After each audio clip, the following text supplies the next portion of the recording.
Assalamualaikum warahmatullahi wabarakatuh. Selamat sore adik-adik sekalian dan semua yang menonton channel YouTube ini. Yof, lu ketawa-ketawa lo, Yof. Ini adalah episode pertama kami. Eduversity ini kita ciptakan untuk semua adik-adik sekalian atau om tante atau semua cak nyak babe, semua yang pengen cari informasi gimana kuliah di luar negeri. Insya Allah kita akan provide informasi karena nggak mudah untuk mendapatkan kursi PTN di Indonesia. Jumlah yang peminatnya banyak, tapi yang diterima sedikit. 2020 hanya sekitar 24%, yang SBMPTN, yang SNMPTN hanya sekitar 20-an% juga. Jadi kita ingin memberikan informasi lebih untuk kuliah di luar sana. Jadi yang belum subscribe, silakan subscribe untuk terus dapatkan informasi terbaru. Dan kalau ingin request, ingin bahas yang mana, silakan di request kami juga. Anyway, di sini sudah ada panelis, mungkin saya perkenalkan dulu. Nah, di sini ada Budi. Halo Bud. Halo, selamat sore, siang, malam, tergantung kapan lihatnya ya mungkin. Panggilannya kok Budi ya, Bud? Kok Bud? Kak. Ada satu lagi Yovita. Halo Yov. Halo. Sehat Yov? Sehat. Alhamdulillah. Ini kalau di YouTube kita basa-basi, padahal sebelumnya udah ngobrol. Ini diedit kok pastinya. Ini kenalan dulu, mungkin sama Budi udah kenalan, tapi nggak apa-apa. Boleh Bud dikenalin lagi kerja di mana dan di Singapura udah dari tahun berapa Bud? Oke. Wah lumayan lama. Jadi nama saya Budi. Halo semua pemirsa Eduversity. Mungkin udah pernah lihat karena kita pernah ketemu di online karena waktu itu kita juga sempat soft launch ya di salah satu acara Sobat Fabulous. Udah di Singapura, basisnya di sini sekitar berapa ya? 17 tahun, jadi lumayan lama. Jadi kita bakal menggali topik-topik yang mungkin relevan buat adik-adik semua dari segi opsi alternatif, bukan hanya PTN, PTS, baik itu di dalam maupun di luar negeri. Oke, thank you. Sekarang kita ke Yofi. Yov, silakan Yov. Halo, nama saya Yofi. Kayaknya ini pertama kali muncul di Eduversity. Sudah beberapa kali ngobrol waktu itu sama Azhar, baru kali ini sempat. Bisa sibuk ini. Sama-sama. Terus sudah di Singapura sejak tahun 2009. Berapa tahun ini? 12 tahun. Ya, dari sejak kuliah terus lanjut PhD, terus sekarang kerja di Singapura. Dari tahun berapa? 2009. Oh, salah. 2005, maaf. 2005 ya, 2005. Tua banget ya. 2005 ya, berarti berapa tahun? Salah ya, 17. Sahabatan kita tidak 16 diedit lah ini. Halo, nama saya Yovita.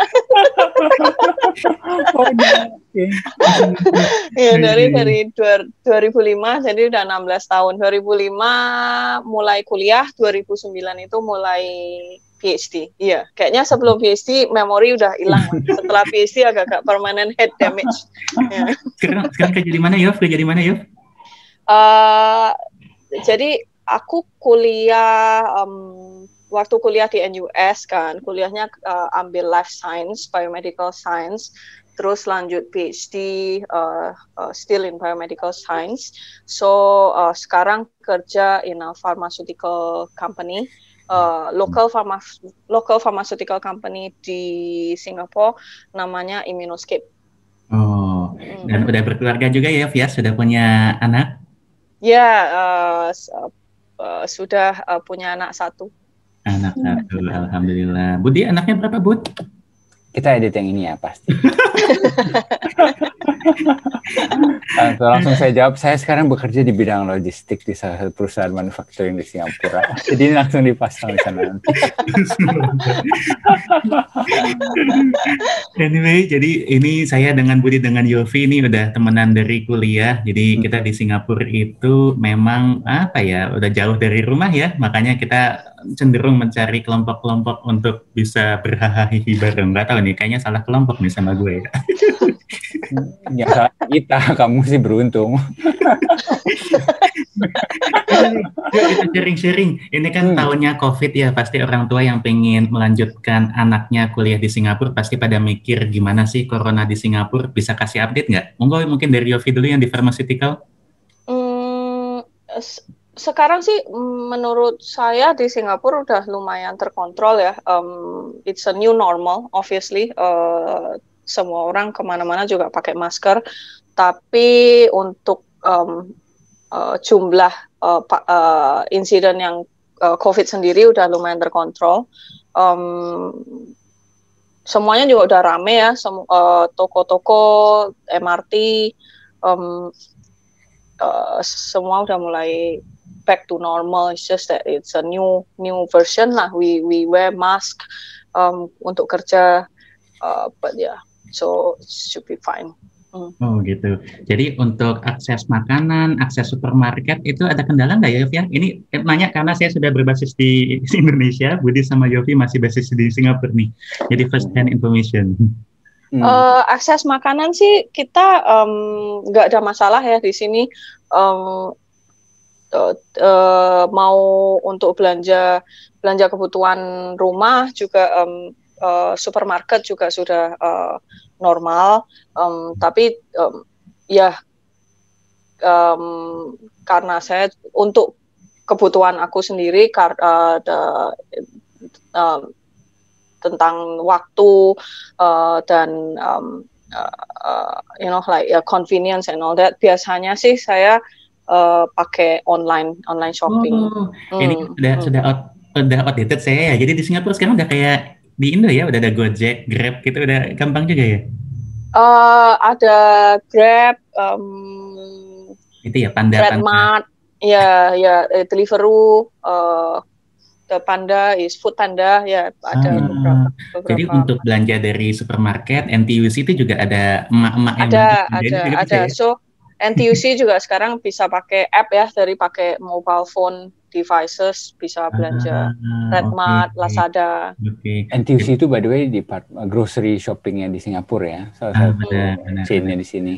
Benar. Dari pandangan lu gimana, Bud? Lu kan sering bolak-balik ke Jakarta ya. Jadi ada yang terlalu berbeda nggak sih dalam COVID ya, COVID related ya, antara Jakarta sama Singapura?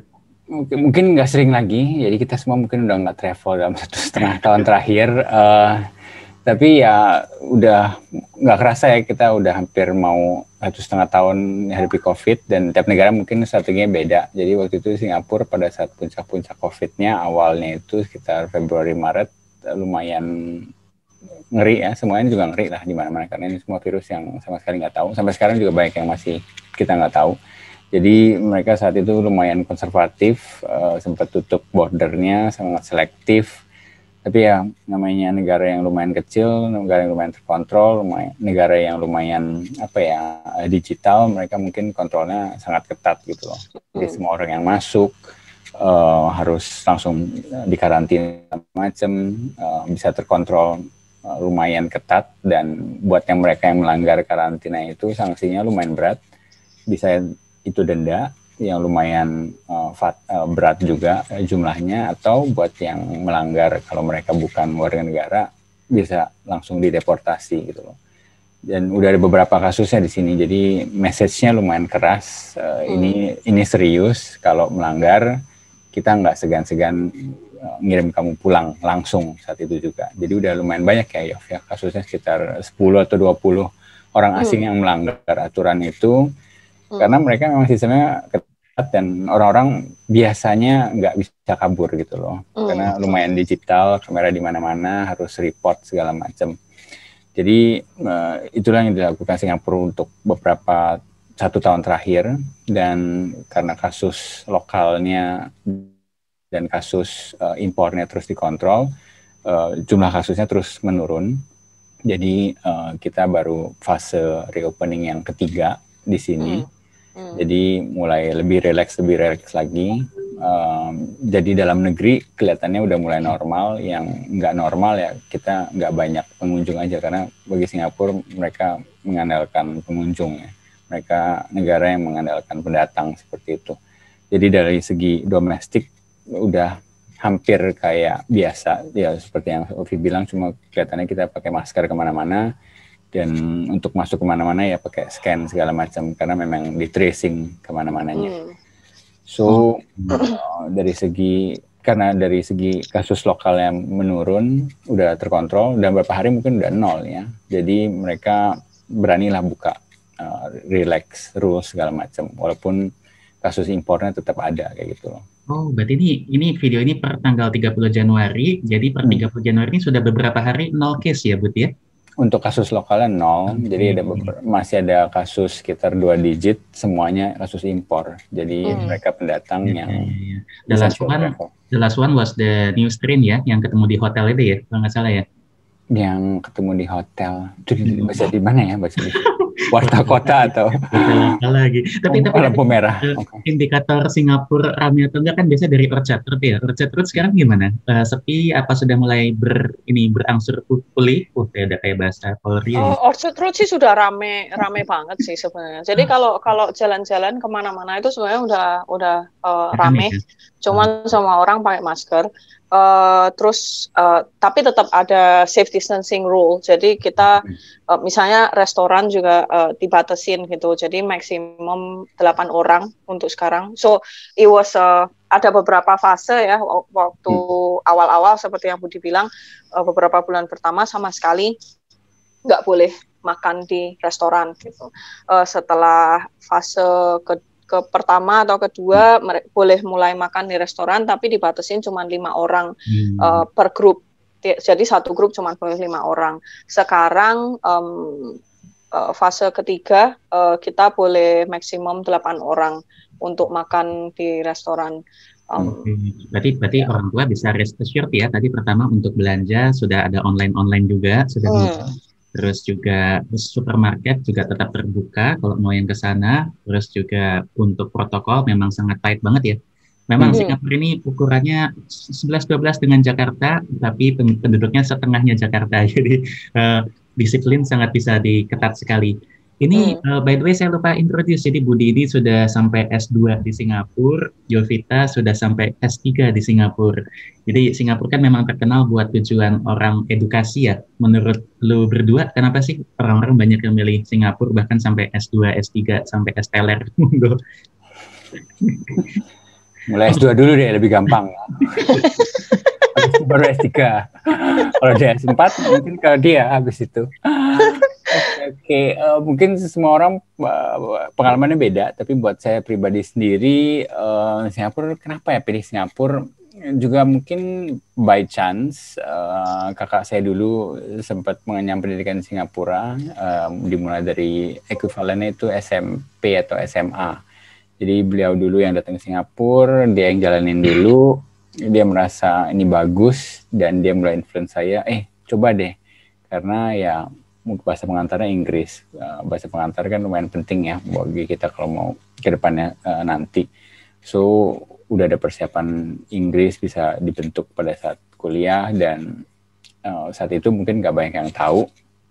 Tapi bagi mereka yang tahu, seperti kakak saya yang udah mengenyam pendidikan di sana, bahwa kualitas pendidikannya itu lumayan berbobot gitu loh. Jadi kenapa nggak coba aja? Kalau dapet ya beruntung. Kalau enggak ya juga bisa jadi bahan pembelajaran seperti itu. So, ya mulai dari S1 dan ya lanjut S2 lah, kayak gitu. Oke, berarti memang lu sendiri riset juga ya, Bud ya, bahwa Singapura ini memang secara edukasinya bagus. Jadi bukan hanya dari contoh kakak atau dari orang tua, tapi ini keputusan lu sendiri ya, Bud ya? Kalau ya, ngebanding-bandingin. Ikut siapa ya? Ikut gua atau ikut Budi? Kenapa milih sekolah di Singapura? Kalau aku pilih sekolah di Singapura kayaknya faktor geografis pengaruh banyak lah, karena jadi mau mengenyam pendidikan di luar negeri karena ya ada untung ruginya. Kalau itu ada untung ruginya dan tergantung setiap keluarga ya. Karena kalau kita berasa untuk mau lebih mandiri, jadi kita juga mau keluar dari rumah orang tua gitulah ya. Jadi Waduh, ini ditonton sama keluargamu. Jadi kamu pengen keluar dari rumah orang Iya, tua. bukan diusir kan ya, ini maksudnya cuma mau that one sendiri. maybe another topic altogether. Enggak, kalau itu sih enggak, karena keluarga aku mementingkan pendidikan banget gitulah, dan mereka berasa kalau like pengalaman hidup di luar negeri would be something that is very valuable. Tapi at the same time kita juga tetap like a close knit family gitu ya. Jadi mungkin juga nggak usah jauh-jauh lah ya. Kayaknya kalau ke US atau ke UK juga kejauhan gitu. Lagian juga so that's one. The second one is also factor ekonomi juga lah. I don't come from a very rich family, I would say, so that it's not easy to actually go out of the country gitu kan. Then of course we have to also do the budgeting and all that, and Singapore fit the budget lah as compared to other countries. Wah, asik ini jawabannya, kontennya bagus nih. Katanya ratingnya naik nih, Yov, langsung emosional, jadi langsung bagus. Anyway, kita bakal menghadirkan narasumber mahasiswa for the next episode. Tapi dari kalian sendiri, dengar nggak sih, dari era COVID ini, NUS, NTU, SMU, do they already use 100% online class, atau masih ada offline juga? Ada info nggak ya?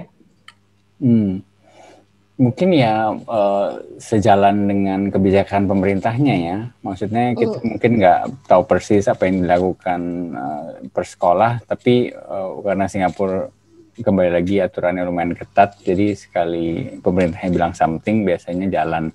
So yang kita tahu pada saat puncak-puncaknya COVID, semua kegiatan sosial 90% itu nggak ada gitu loh. Jadi yang kita tahu juga primary school atau sekolah-sekolah dasar, SMP, SMA itu nggak ada sama sekali, semuanya online gitu loh. Oke. Jadi universitas kemungkinan besar juga bakal pasti ngikut gitu loh. Tapi sekarang mungkin udah reopening lagi, jadi mungkin setengah-setengah lah modenya. Bagi yang bisa online ya harus diwajibkan online, tapi buat yang mereka yang benar-benar esensial yang perlu tatap muka bisa ditatap mukain, tapi juga ada aspek social distancingnya lah. Nggak bakal seramai dulu, bakal kelihatan banget orang-orangnya terpisah 1 meter minimal seperti itu. Oke. Ya, dan infrastruktur di Singapura tuh bagus banget ya, internet super duper cepat. Jadi di Indonesia Telkomsel udah cepat banget, Singapura much faster than that ya. Telkomsel berikutnya menjadi sponsor kami ya, siap. Oke, kita lanjut lagi. Berarti dari segi edukasi, kenapa milih Singapura? Karena tingkat edukasinya tinggi, dan juga tadi dari Yofi ada tambahan bahwa kemandirian itu menjadi value yang dicari juga ya, kenapa kuliah di luar ya. Buat yang muslim nih, Bud, nyari makanan halal gampang nggak sih di sana? Di semua stall hotel center, apakah pasti ada yang halal atau gimana ya? So, jawaban paling singkatnya adalah gampang banget. Karena Singapura negaranya lumayan multirasial juga. Jadi penduduk mayoritasnya rasnya Chinese tentunya, tapi juga ada dari Malay, dan bule-bule juga banyak. Eurasian juga banyak campurannya. So gampang banget dari segi makanan, tapi semuanya juga mungkin tahu ya kalau banyak yang ke Singapura sebelum COVID tentunya tujuannya adalah satu shopping dan kedua mungkin nyicipin makanan gitu loh. Jadi dari segi convenience atau dari segi ketersediaan makanan atau gampangnya cari makan, mungkin sebelum ini juga banyak yang udah terbentuk ya, persepsinya kalau gampang banget, dan itu memang benar gitu loh, gampang banget. Food court itu banyak banget, nggak cuma di mall tapi di setiap area residential juga banyak banget yang bisa dicari, terjangkau, dan labelnya jelas banget mana yang muslim, yang halal, mana yang non halal dan non muslim seperti itu. So gampang banget dan nggak bakal ada masalah kayak gitu loh. Oke, ada yang mau ditambahin nggak, Yof? Enggak deh. Harusnya stall mana yang enak gitu misalnya. udah yang jelas cuman mau reiterate aja yang Budi bilang, yang aku suka dari Singapura itu it's very open and black and white lah. Jadi tahu banget kalau yang ini yang mana yang halal, yang mana yang enggak gitulah. Jadi it's very clear. betul. Dan terakhir gua di sana kan memang masih gitu ya. Jadi raknya dipisah, cutlery-nya juga dipisah. Oh ya. Jadi kalau yang halal then it's like it's the different type of cutlery, different tray point return and all that. So cucinya juga terpisah. Benar. Terus buat lo kalau sholat Jumat juga masih gampang masjid-masjid? Astagfirullah. Tentunya saya sangat religius ya, sangat mengunjungi teman-teman yang sholat tentunya. tapi anyway gampang banget, Jumatan gampang, sholat tarawih juga ada terus. It was before COVID, now dengan COVID nggak tahu seperti gimana. Sekarang setelah COVID semuanya pakai booking system ya, semua all the religious places, nggak tahu whatever it is, Catholic, Christian, Muslim, jadi kayak booking gym class gitu. Benar. Jadi sharing aja, ada beberapa teman Muslim saya di sini juga, mereka booking gitu loh. Dan memang tujuannya, jadi basisnya tetap sama, semua social distancing. Kita nggak bakal bisa lakukan kegiatan yang kita lakukan dulu dengan jumlah orang yang sama. Walaupun dengan jumlah orang yang sama, pasti bakal dibagi dalam 8 kloter atau 7 grup. Semuanya terpecah gitu loh. So, intinya dibatasi, dan first come, first serve, dan per jatah lah gitu loh. Infrastruktur tadi bagus, makanan sudah ada, edukasi juga sudah oke, kemandirian juga sudah dilatih. Dari sisi dormitory, mudah nggak sih nyari tempat tinggal di sana, Bud? Yov, ini buat orang tua yang pengen mau ke sana, apa mengirimkan anaknya ke sana mungkin? Di era COVID juga ya, is it easy to, kan dulu kan kita tinggal visit aja ya, sekarang dengan COVID mudah nggak ya nyari tempat baru dan lain-lain tuh?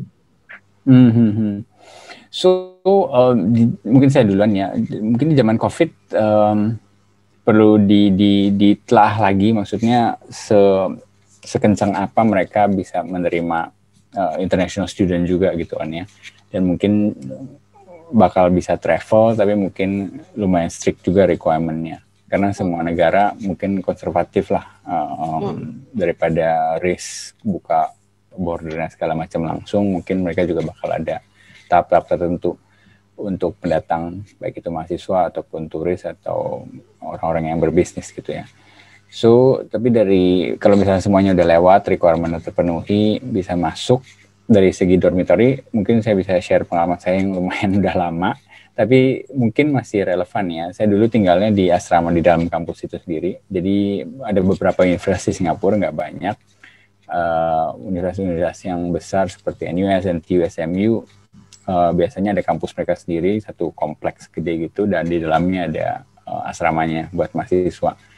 Jadi bisa milih itu, banyak alasan positifnya. Karena udah di dalam kampus, gampang. Jadi kalau ada kelas jam 9 bisa bangun jam 8.30. Atau bisa bangun 8.45 kalau nggak perlu sikat gigi atau nggak perlu mandi. Nah ini dia ini. Saya belajar di Asyar sih waktu itu. Katanya sih dia begitu. Nggak bisa naik taksi. Bisa naik taksi ke lecture hall. Habis itu. Tunggu taksinya 10 menit. Taksinya padahal cuma 2 menit. Dan keunggulan lainnya ya lebih murah gitu loh, karena udah di dalam kampus dan pasti harganya juga disubsidi dari pihak kampusnya sendiri. Dan ya makanya saya pilih itu waktu itu. Mungkin Yofi juga ada pengalaman beda, karena Yofi waktu itu saya nggak ingat lihat dia di kampus gitu loh. Kayaknya nggak di luar ya Yofi waktu itu. Iya, kalau dulu aku tinggal di luar karena kebetulan waktu aku kuliah itu kakak juga ada di Singapura kerja. Jadi kita rent rumah, rent apartemen di luar kampus berdua sama kakak. Tapi setelah lulus S1, karena aku lanjut ke S3, program S3, dan pada saat itu kakak sudah pulang, jadi udah nggak bisa numpang, jadi terpaksa cari rumah sendiri gitu kan. Tapi gampang banget karena biasanya di sekitar university kompleks itu banyak banget yang nyewain apartemen. Di sini dibilangnya HDB lah, Housing Development Board, is it? Aduh, diedit aja lah yang ini, nggak tahu bener atau enggak. Bener. Ya banyak yang nyewain rumah di sini. Jadi gampang banget. Waktu itu aku tinggalnya a few bus stop away from the university lah. Okay. Tapi ini boleh tambahin sedikit aja di Singapura itu. Gue dulu. Langsung mati. Agak nge-lag, jadi kadang-kadang gue telat interjeknya. Jadi nggak mau nambahin aja tadi, Singapura itu negara pendatang gitu loh. Jadi banyak banget imigrannya. Jadi walaupun udah rame, tapi kalau ditanya ya orang-orang yang ramein Orchard sekarang kebanyakan orang-orang yang udah tetap di sini ya, bukan kebanyakan turis. Tapi kalau balik ke topik dormitory, karena negara pendatang, jadi akses akomodasi itu lumayan gampang carinya. Again banyak online, gampang banget, tinggal viewing, jadi harga cocok 2 minggu udah bisa langsung masuk kayak gitu. Jadi gampang banget. Benar. Jadi benar sih tadi Budi juga nambahin satu alasan kenapa dulu gue milih Singapura, karena melting pot juga ya Bud ya. Di sana ada yang dari Chinese, yang dari Malay, dari Indonesia, dari Pakistan, India, Bangladesh, Amerika, dari Eropa juga ada, Australia. Jadi beneran it's one very unique place di mana kita bisa belajar banyak sekali budaya di sini. Lanjut. Nah, tadi itu kan ongkos biaya hidup kan lumayan banyak juga ya. Beasiswa dulu kalian gimana sih dapat beasiswanya? Gampang atau gimana? Ini buat orang tua dan anak-anak yang mau ke sana susah nggak sih dapat beasiswa ke Singapura? Monggo Yof yang sampai S3 duluan. Kalau aku waktu itu justru itu main reason ya kenapa aku pilih Singapura gitu kan. Waktu udah daftar ke beberapa negara gitu kan untuk kuliahnya, setelah dihitung-hitung in terms of uang sekolahnya berapa pas segala macam itu kurang lebih sama lah ya, yang beda cuman exchange rate-nya aja gitu kan. Of course exchange rate kalau dibandingin like antara Singapura atau pergi ke UK for example itu kan jauh lebih murah gitu, itu satu. Kedua, aku waktu kuliah S1 nggak pakai beasiswa, tapi ada program-program lain yang bisa support gitu kan. Waktu itu yang aku ambil tuition grant dari government, jadi disubsidi 2/3 dari uang sekolah. Jadi itu membantu sekali gitu kan. Disubsidi 2/3 dari uang sekolah dengan apa ya, catch setelah lulus kerja di Singapura 3 tahun. Jadi ada bond gitulah yang harus dibayar gitu. Buat aku itu nggak masalah lah gitu kan. Jadi sudah dibantu 2/3 dan sepertiganya there's a lot of other support system kayak masih ada student loan gitu-gitu, jadi gampang banget lah. Jadi that was quite an obvious choice. Kalau mau menyelesaikan kuliah dengan lebih tanpa harus terlalu bingung masalah uang, Singapore was one of the better choice gitu kan. Jadi hanya ngebayar 1/3 saja ya Yof ya, yang dibayar ya? Itu ya harus bayar 1/3 saja. Terus yang 1/3 ini aku juga daftar bursaries, daftar student loan. Jadi in the end minimal sekali. Oke. Berarti pertama ada beasiswa, habis itu ada tuition grant, itu subsidi dari pemerintah, ada juga bursary dan student loan ya. Oke. Budi gimana buat pengalaman lu, Bud? Oke, pengalaman saya mungkin sedikit berbeda. Waktu itu beruntung. Berbeda, berarti lu yang ngasih beasiswa malahan? Ya, beasiswa saya $2 pertama dari uang sekolah saya yang subsidi. Sisanya terus Anda. Oke, jalur saya waktu itu lumayan beruntung dapat beasiswa.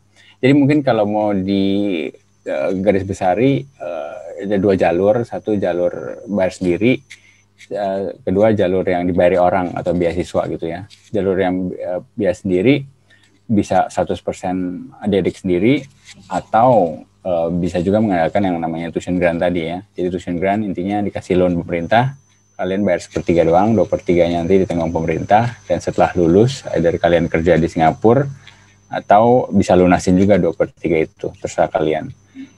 Untuk jalur beasiswa banyak juga jalurnya, karena ini negara yang lumayan jadi destinasi edukasi ya. Jadi beasiswa bisa dari pemerintah Singapura sendiri atau dari segi sponsor perusahaan-perusahaan swasta gitu. Jadi pada saat saya dapatnya dari yang salah satu pihak swasta, semua biaya pendidikan di cover, dapat uang jajan lagi, dan ini jajannya bukan jajan ciki aja atau jajan bakso, tapi lumayan lah buat bisa bayar dormitory dan ada sedikit uang jajan buat nonton atau seperti itu. Jadi mungkin message-nya satu ya, jadi pada saat udah dapat financial support, biasanya udah lumayan terjamin, tinggal belajar aja lah gitu loh. Aku rasa mau nambahin sedikit juga, satu bisa dari pemerintah Singapura, kedua bisa dari swasta kayak yang Budi bilang, yang ketiga sebenarnya bisa dari pemerintah Indonesia juga gitu. Jadi aku sarankan untuk adik-adik juga cari tahu ada nggak sih beasiswa yang bisa didapetin dari Indonesia langsung gitu untuk belajar di luar negeri, misalnya di Singapura gitu. Itu bisa kita bahas nanti. Mungkin nanti terusnya beda ya, kalau yang di tuition grant harus kerja di Singapura buat 3 tahun untuk membayar hutang gitu kan. Tapi mungkin kalau yang dari pemerintah Indonesia mungkin diharuskan pulang ke Indonesia untuk kerja di Indonesia gitu. Jadi harus tahu, cari tahu apa terms and condition misalnya gitu. Benar. Dan betul banget dari yang Yofi bilang, ada bahkan bukan cuma pemerintah Indonesia, perusahaan swasta pun juga ada beberapa yang sponsor ya, perusahaan swasta Indonesia ya. Ya, seperti beberapa foundation yang kita mungkin nanti kita bisa undang berikutnya ya, Bud ya. Kayak ARS misalnya. Sinergi. Oke. Pertanyaan terakhir, tadi kita sudah menyentuh soal bond. Kemudahan cari kerja yang berkualitas di Singapura itu kayak gimana sih? Bud, lo udah di sana dari 2003, berarti sudah 18 tahun. Yofi dari 2005, berarti sudah 75 tahun di sana. Waduh. Ini pada lulusan NUS ini, aduh gawat. Lulusan sastra mungkin justru. Ya, mungkin dari Yofi dulu yang sudah S3, susah nggak sih nyari kerjaan buat S3 di Singapura? Aku rasa yang itu salah satu kehebatan di Singapura ya, waktu setelah lulus dari S1 waktu itu options-nya lebih banyak ya, either kamu mau lanjut sekolah lagi atau mau kerja, dan lumayan open dan terbuka, open-minded sekali gitu di sini. Kalau mau lanjut sekolah, it's something that is quite common. Jadi aku waktu itu sih karena belum siap mental untuk cari kerja. Salah jadi merit maksudnya. Enggak, jadi terus karena juga aku lebih suka belajar juga. Kok hilang ini orangnya? Magic kayaknya. Iya, kalau aku sih waktu itu decide untuk lanjut sekolah dulu gitu kan, karena ya itu that's just my passion gitu. Jadi setelah lanjut kuliah, lanjut S3, aku ya harus bersyukur juga ya, lumayan beruntung sekali karena waktu itu juga dapat support dari profesor aku, jadi aku bisa langsung dapat kerjaan setelah lulus S3. That was I was lucky. Halo. Siapa tuh bintang tamu ini? Jadi pertanyaan selanjutnya, mari silahkan dijawab. Yang sudah ini SD SMP ini. Gimana Bud dari lu Bud? Nyari kerja gampang nggak? Oke, saya sampai lupa pertanyaannya. Oke, nyari kerja kayak di mana-mana mungkin sama ya, gampang-gampang susah atau susah-susah gampang gitu loh. Jadi mungkin yang perlu ditekankan adalah persiapannya aja, atau seperti apa sih landscape industri atau bidang-bidang apa di Singapura gitu. Jadi nggak bilang gampang, nggak bilang susah juga, tergantung interest atau skill setnya pas dicari dengan industrinya atau enggak. Jadi mungkin kalau bisa adik-adik align dulu, atau kalian bisa pursue something yang bakal in demand, itu yang mesti jadi kuncinya. Di Singapura sendiri, maksudnya salah satu strateginya Singapura adalah mereka selalu mau menjadi hub ya. Hub itu apa ya? Pusat destinasi kayak gitulah. Bukan cuma shopping, bukan cuma pendidikan, tapi juga buat bisnis. Jadi banyak company-company yang mendirikan regional headquarters-nya di Singapura gitu. Banyak juga yang di Hong Kong, juga banyak yang di Singapura juga. Benar. Dari segi industri, biasanya nama-nama besar yang perusahaan Eropa, Amerika, perusahaan Asia pun biasanya ada di Singapura gitu loh. Kalaupun nggak ada regional headquarter, juga pasti ada kantornya di Singapura. Itu mungkin pada saat saya lulus dulu ya, mungkin udah berapa tahun lalu lah, 10 tahun. 75 tahun tadi itu. Ini pasti harus diedit. Dan itu mungkin udah 10 tahun lalu. Tapi sekarang adik-adik juga pasti udah tahu banyak banget perusahaan-perusahaan baru yang muncul, yang nama-namanya mungkin unik ya. Sekarang mungkin nggak unik lagi, Gojek, Grab, apalagi GoFood, Deliveroo, Lazada, Shopee, segala macam. So, Singapura juga memposisikan diri mereka sebagai salah satu regional hub buat startup companies gitu loh. Jadi dari segi opportunity, inilah industri-industri yang bakal dikembangin di Singapura ke depannya nanti ya. Di COVID juga mungkin fokusnya juga beda lagi, bakal banyak manufacturing, smart industry, AI, industry 4.0. Semua yang ke arahnya ke depan, semua yang ke arahnya mempersiapkan mereka ke depan, itulah mereka yang mau kembangin. So, gampang-gampang susah, tapi ya karena itulah industri yang bakal mereka kembangin, itu juga mungkin bisa jadi bahan pertimbangan adik-adik pada saat memilih jurusan studi, kenapa Singapura segala macam. Dan tentunya Singapura masih dekat dengan Indonesia, pasarnya jelas bukan di Singapura, pasarnya tetap di negara-negara besar seperti Indonesia, Filipina, Vietnam yang ada lebih dari 100 juta orang, tapi Singapura ekosistemnya pas kalau mereka memulai bisnis di daerah Southeast Asia ini. Jadi susah gampang, skill setnya harus dikembangin sesuai dengan industrinya gitu. Cakep, berarti pas banget ya edukasi. Aku rasa aku juga mau nambahin juga. Dia mau nambahin tuh dia. Nggak boleh edit. Mungkin juga aku rasa another factor that is quite important juga ekonomi lah ya. Kita kayak misalnya COVID ini, kita juga nggak nyangka bakal ada pandemi seperti ini. Of course there are a lot of bidang yang affected gitu kan. Aku rasa mungkin dibilang cari kerja zaman sekarang dengan 10 tahun yang lalu, landscape-nya beda banget gitu kan. Tapi yang aku suka dari Singapura itu juga mereka kasih support banget gitu. Selama COVID ini government mau kasih kayak support untuk kayak usaha kecil dan menengah seperti misalnya, supaya mereka bisa survive the pandemic gitu. So I think that's one of the thing that I quite like about living in Singapore. Jadi supportnya juga banyak ya. Lah, Budinya hilang. Bud, kemana lo Bud? Halo Bud? Bud? Bud? Bener. Tapi anyway pas banget karena waktunya juga sudah sudah habis, juga hilang. Padahal tadi kita baru promo internet di Singapura cepat, ternyata malah mati. Anyway, jadi itu dulu bapak-bapak sekalian, adik-adik, dan semua yang nonton video ini. Tadi sudah ada informasi dari Budi sama dari Yofi, insya Allah bermanfaat. Pada dasarnya silahkan kalau yang pengen ke Singapura, tadi sudah kita bahas semua gimana kehidupan di sini pasca dan pre-COVID, gimana cari kerjanya, makanannya, dormitorinya, living expense, dan tadi yang belum disentuh kita juga bisa cari part-time work juga ya sebenarnya ya kalau mau nambah-nambah ya, itu buat. Betul. Jadi banyak sekali opsinya. Jadi mau entrepreneurship juga bisa karena di Singapura muda-mudinya banyak sekali. Jadi pangsa pasarnya juga besar tinggi. Gitu saja adik-adik sekalian dan semua yang nonton. Bagi yang belum subscribe silakan subscribe. Next kita akan mengundang narasumber langsung dari mahasiswa untuk kita bahas gimana sih kehidupan belajar di Singapura. Jangan lupa subscribe. Ada kata terakhir dari lu Bud, dari lu Yof. Kata terakhir serem banget ya.